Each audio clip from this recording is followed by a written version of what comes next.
Baik, Bismillahirrahmanirrahim. Assalamualaikum warahmatullahi wabarakatuh. Baik, anda semuanya, apakah kabarnya sehat sekarang? Mudah-mudahan sehat ya. Mudah-mudahan kita diberikan oleh Allah kesehatan yang amat panjang kepada kita untuk sering terus untuk menuntutkan ilmu kepada kita. Baik, anda di sini Bapak akan menjelaskan kepada anda semuanya bahwa materi kita sekarang hari ini adalah yaitu analisis akidah dan akhlak dalam kisah teladan para ulama. Nah, apa-apa saja itu para ulama yang kita bahas hari ini? Yaitu yang pertama adanya para mazhab.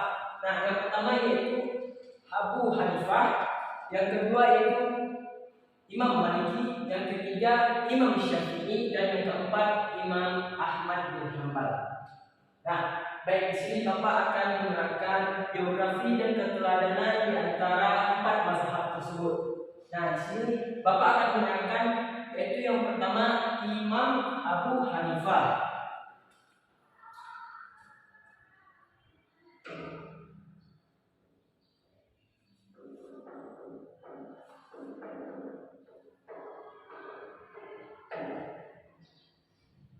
Nah, di sini kita masuki dulu yaitu biografi Imam Abu Hanifah. Nah, yang pertama Imam Abu Hanifah ini bernama, ada yang tahu? Baik, di sini Bapak sebutkan saja yaitu Nu'man bin Samit bin Murzambar, dan atau disebut dengan yang sering kita ketahui yaitu Imam Abu Hanifah. Nah, Imam Abu Hanifah ini dilahirkan di mana? Di kota mana? Yaitu di kota Kufah. Yaitu Kufah. Nah, pada tahun berapa? Yaitu pada tahun 80 Hijriah, atau bisa disebut dengan pada tahun 699 Masehi. Nah, beliau wafat di kota Baghdad. Baghdad ya, wafat Baghdad. Nah, di kota Baghdad pada tahun 190 Hijriah, atau disebut dengan 767 Masehi.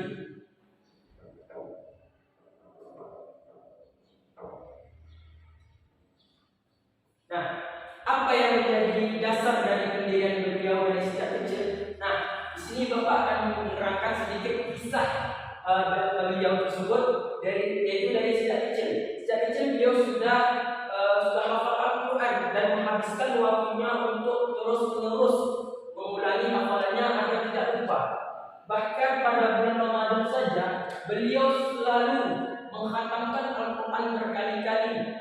Bahkan dia luangkan waktunya untuk menghafal Quran pada bulan Ramadan tersebut, bahkan berkali-kali. Apakah anda semua seperti itu? Mudah-mudahan seperti itu juga ya. Baik, beliau pernah berpendapat juga bahwa ilmu agama itu hanyalah tidak paling utama. Kenapa dia bilang tidak paling utama? Karena dia hanya seorang pedagang di pasaran. Bahwasanya orang tuanya hanyalah pedagang di pasar. Nah, kapan beliau itu terus untuk mempelajari ilmu agama? Nah, beliau mempelajari ilmu agama di waktu beliau berjumpa seorang ulama besar di kota tempatnya. Nah, siapa nama ulama tersebut? Yaitu Al-Sya'bi. Al-Sya'bi, ulama tersebut, dan dia pun mulai mempelajari ilmu agama. Nah, setelah dia mempelajari ilmu agama dan terus menemui Imam Al-Sya'bi terus-menerus untuk belajar kepada dia, apa yang dikatakan Imam Al-Sya'bi ini yaitu ulama yang ada di tempatnya. Apa yang dikatakan kepada beliau yaitu yang pertama, ada pesan kepada Abu Hanifah bahwasanya kamu itu harus memperdalami ilmu agama. Kamu harus mengikuti jejak-jejak para ulama. Sesungguhnya engkau adalah orang yang termasuk cerdas dan berpotensi yang sangat tinggi. Coba teman-teman pikirkan gitu kan, bahwasanya ada seorang yang terkenal yaitu ulama yang mengatakan kepada kita untuk menuntut ilmu sedalam-dalamnya, bahwasanya kamu itu harus jadi ulama. Coba kita dibilang seperti itu, pasti Masya Allah, pasti aku bisa menjadi seorang ulama walaupun banyak panjang proses untuk menuntut ilmu agama. Nah, selanjutnya kita masuki keteladanan dari Imam Abu Hanifah. Baik, yang pertama yaitu saling memuji dan selalu berbaik sangka.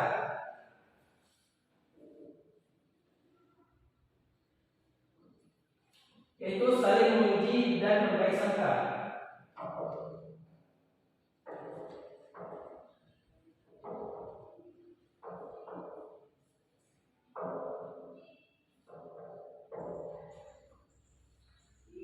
Nah, kita kisahkan saja bahwasanya pernah ketika Imam Malik yang menjumpai dan bertemu kepada orang Mesir. Nah, bahwasanya orang Mesir ini adalah anak murid dari Imam Abu Hanifah. Dia pun berkata kepada murid Imam Abu Hanifah ini, yaitu Imam Malik, berkata kepada anak murid Imam Abu Hanifah bahwasanya dia berkata, saya merasa tidak apa-apa ketika bersama Abu Hanifah. Sungguhnya dia benar-benar orang yang ahli fikih. Kemudian anak muridnya Abu Hanifah ini menyampaikan kepada Imam Abu Hanifah, mengatakan bahwa Imam Maliki mengatakan seperti itu. Apa yang dikatakan beliau? Beliau pun tidak merasa lebih tinggi derajatnya, lebih merasa tidak angkuh bahwasanya dia itu lebih pintar dari yang lain. Tapi beliau apa yang berkata? Bahwa beliau mengatakan untuk memujinya kembali.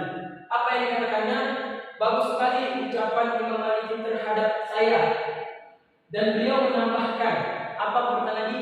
Demi Allah, saya belum pernah melihat orang yang lebih cepat memberikan jawaban yang benar dan zuhud serta sempurna melebihi Imam Malik. Itu perkataannya. Itu perkataannya, yaitu beliau tidak menganggap remeh orang yang memujinya. Bahwasanya beliau itu adalah ahli fikih loh.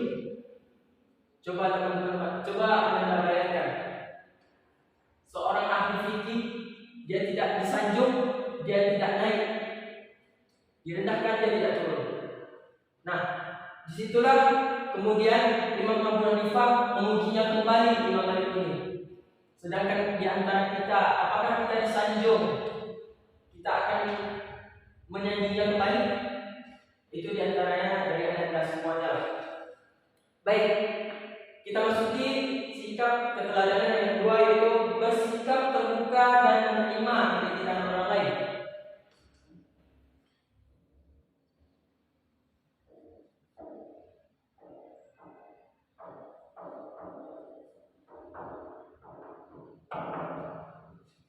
Nah, adapun kisah yang kita dapat dari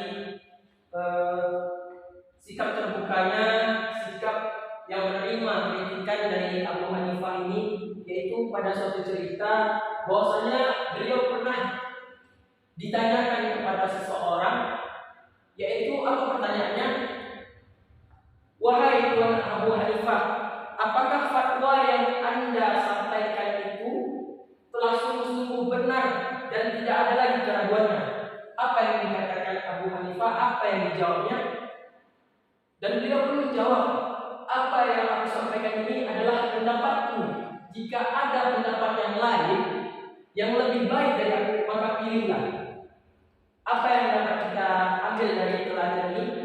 Bahwasanya banyak di antaranya sekarang orang yang merasa lebih pintar akan terus untuk membanggakan diri, akan terus untuk berpegang teguh pada pendapat sendiri, bahwasanya pendapat dia itu lebih benar, padahal pendapatnya itu ada yang kesalahan sedikit, tapi dia masih tetap berpendapat itu dia sendiri adalah yang paling benar.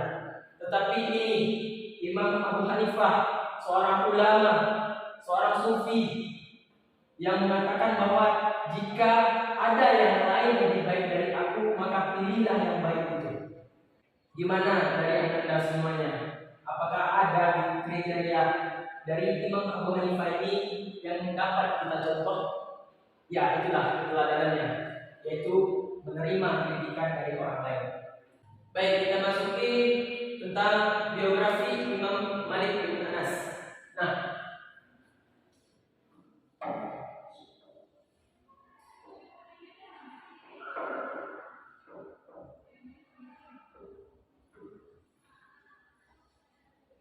Imam Malik bin Anas ini dilahirkan di Madinah pada tahun 93 Hijriah atau 714 Masehi, yaitu di Madinah pada tahun 93 atau 714 Masehi. Nah, kapan beliau wafat? Beliau wafat pada tahun 179 Hijriah atau sama dengan 800 Masehi.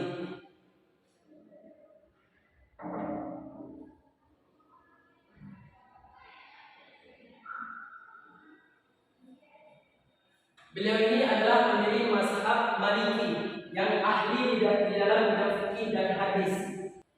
Imam Malik ini adalah seorang yang pribadi yang sangat tekun. Dari saat kecil saja beliau sudah menghafalkan Al-Quran dan menghafalkan hadis. Dan ketekunan beliau pribadi menjadikan pengetahuan yang sangat luas.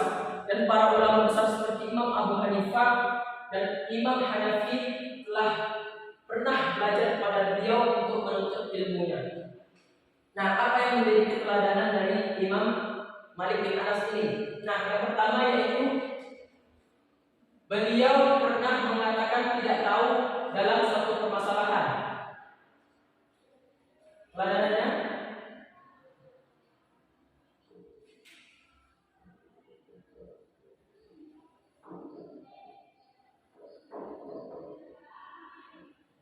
beliau pernah bilang tidak tahu.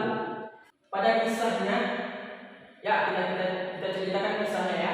Nah, kisahnya bahwasanya Imam Malik bin Anas ini pernah berjumpa kepada seseorang dan seseorang itu bertanya kepadanya, tetapi Imam Malik bin Anas mengatakan, aku tidak tahu permasalahan itu.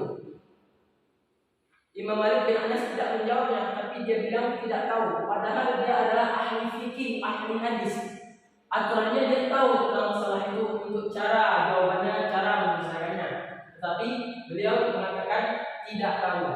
Nah, hal ini penting karena yang berpengetahuan terkadang, yang pintar terkadang sulit atau bahkan gengsi untuk mengatakan tidak tahu.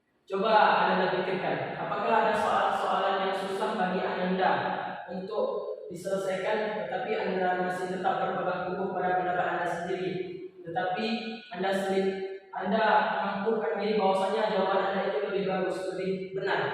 Tetapi ini seorang ahli fikih, seorang ulama, seorang ahli hadis mengatakan tidak tahu dalam permasalahan itu. Mudah-mudahan kita tidak ada termasuk dalam permasalahan itu dan sifat itu ya. Baik, kita masuki yaitu yang ketiga, yaitu Imam Syafi'i. Nah, Imam Syafi'i ini adalah pendiri mazhab Syafi'i. Kebanyakan di Indonesia ini adalah bermazhab Syafi'i. Nah, biografi Imam Syafi'i ini yaitu seorang mufti besar. Nah, kapan beliau lahir? Yaitu pada tahun 150 Hijriah. Nah, beliau lahir di kota Gaza, yaitu di Palestina. Nah, kapan wafat beliau? Nah, beliau wafat pada tahun 204 Hijriah atau setara dengan 809 Masehi, yaitu di Palestina. Beliau lahir tersebut setara dengan wafatnya Imam Abu Hanifah. Selanjutnya kita masuki keteladanan Imam Syafi'i. Nah, yang pertama yaitu tidak sewenang-wenang kepada muridnya. Nah, apa yang maksud dengan tidak sewenang-wenang di sini? Bahwasanya ada suatu kisah Imam Syafi'i ini meminta muridnya untuk mengantarkan surat kepada Imam Ahmad bin Hanbal, karena Imam Ahmad bin Hanbal ini adalah murid dari Imam Syafi'i.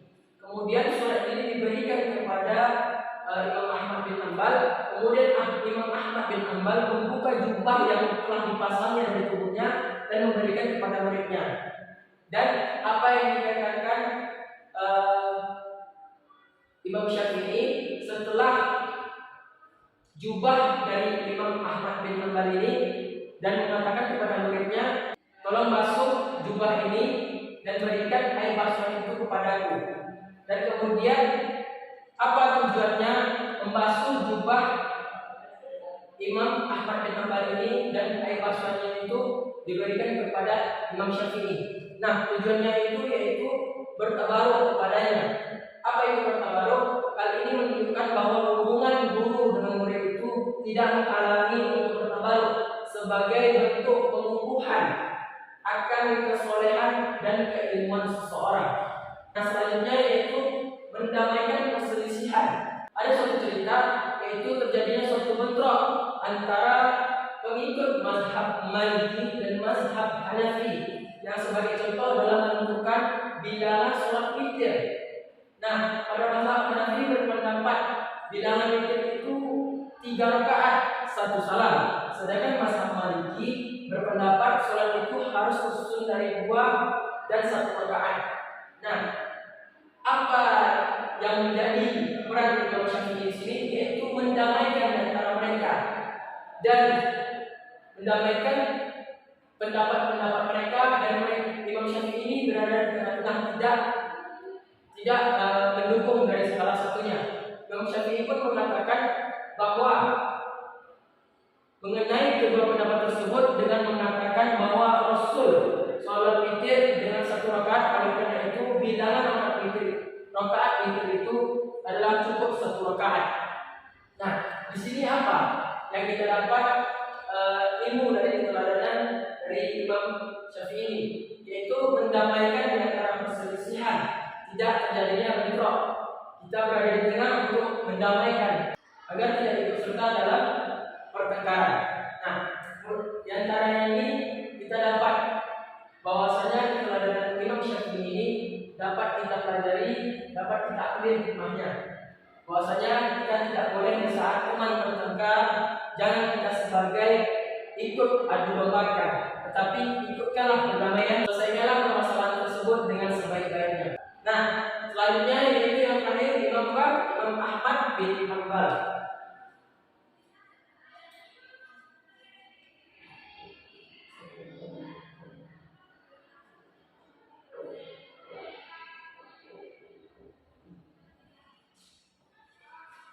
Nah, Imam Ahmad bin Hanbal ini yaitu adalah imam yang mendirikan mazhab Hambali. Nah, beliau lahir di kota Baghdad.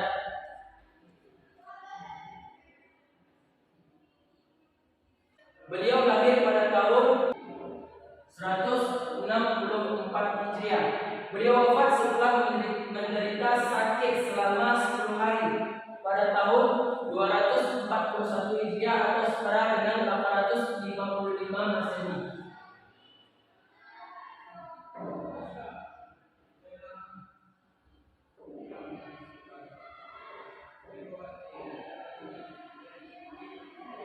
Nah, apa yang menjadi dasar dari beliau yaitu Imam Ahmad bin Hanbal, bahwasanya Imam Ahmad bin Hanbal ini adalah seorang penghafal Quran di usia belia dan mulai mengumpulkan hadis dan mendalami ilmu fikih sejak umur 15 tahun. Coba Anda bayangkan, 15 tahun belajar ilmu fikih. Apakah sanggup? Bahwasanya 15 tahun itu adalah masa-masa permainan-permainan di usia tersebut. Nah, apa yang menjadi keteladanan di antara sifat dari Imam Ahmad bin Hanbal ini, yaitu yang pertama yaitu Imam Ahmad bin Hanbal ini adalah pemuda yang sangat cerdas dan gigih dalam menuntut ilmu.